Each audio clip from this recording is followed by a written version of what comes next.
Shalom, saya akan menyampaikan kebenaran firman Tuhan. Sebelumnya saya akan berdoa. Roh Kudus, kenakanlah hambamu sebagai pakaianmu, agar apa yang menjadi kehendak Bapa di sorga, ia akan hamba sampaikan kepada umatmu. Dalam nama Yesus, hamba sudah berdoa. Amin. Firman Tuhan yang akan saya sampaikan terdapat di dalam Injil Matius pasal yang ke-24. Ayat yang pertama sampai dengan ayat yang ke-14. Ini menceritakan bagaimana ketika Tuhan Yesus berdialog dengan murid-murid dan mereka menanyakan tentang kapan akan terjadi seperti yang dinubuatkan oleh Tuhan Yesus, bahwa akan datang waktunya tidak ada batu yang satu terletak di atas batu yang lain. Itu berbicara tentang bait Allah yang akhirnya kita tahu diruntuhkan pada tahun 70 setelah Masehi oleh kerajaan Romawi. Mereka menghancurkan bait Allah, kemudian mereka, karena bait Allah itu dilapisi dengan emas, mereka membakar bait Allah sehingga emas itu meleleh dan dia masuk ke fondasi bait Allah. Dan akhirnya karena ketamakan orang Roma, mereka mencungkil batu demi batu dan akhirnya digenapi apa yang disampaikan oleh Tuhan Yesus.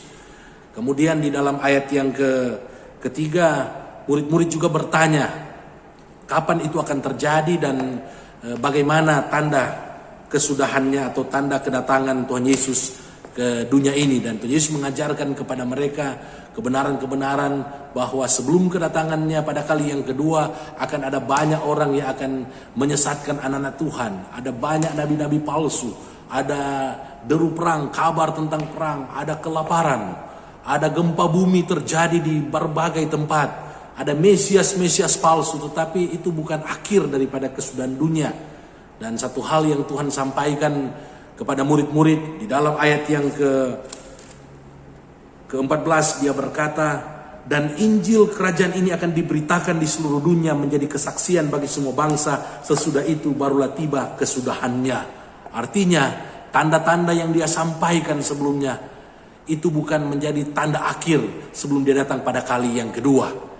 Yang menjadi tanda yang terakhir yaitu semua orang harus mendengarkan berita Injil. Semua bangsa, suku bangsa harus mendengarkan berita Injil. Barulah dia datang pada kali yang kedua. Untuk itu, biar melalui kebenaran firman Tuhan ini, kita jangan dipusingkan dengan apa yang terjadi. Ada penyesatan-penyesatan yang terjadi. Ada yang mengaku sebagai nabi, sebagai Mesias, dan mereka mengaku mereka adalah Yesus. Kita jangan takut, kita jangan terpengaruh dengan hal-hal yang seperti itu. Karena kalau Tuhan akan datang pada kali yang kedua, dia akan datang, akan disaksikan oleh semua orang. Semua bangsa di muka bumi akan melihat kedatangan Tuhan Yesus Kristus di atas awan-awan. Dan kapan dia akan datang, tidak ada yang bisa memberitahukan kapan Tuhan Yesus datang. Kalau ada yang memberitahukan Tuhan Yesus akan datang, bulannya akan datang, setahunnya akan datang, berarti dia itu tidak melakukan firman Allah. Karena Yesus berkata, dia tidak tahu kapan dia akan datang. Malaikat-malaikat pun tidak tahu, hanya Bapa di sorga yang tahu kapan Yesus akan datang pada kali yang kedua. Tetapi Tuhan memberitahukan kepada kita, kita harus memberitakan Injil. Kita harus bersaksi kepada semua orang, kepada segala bangsa. Dan kalau semua orang telah mendengarkan berita Injil, maka dia pasti datang pada kali yang kedua.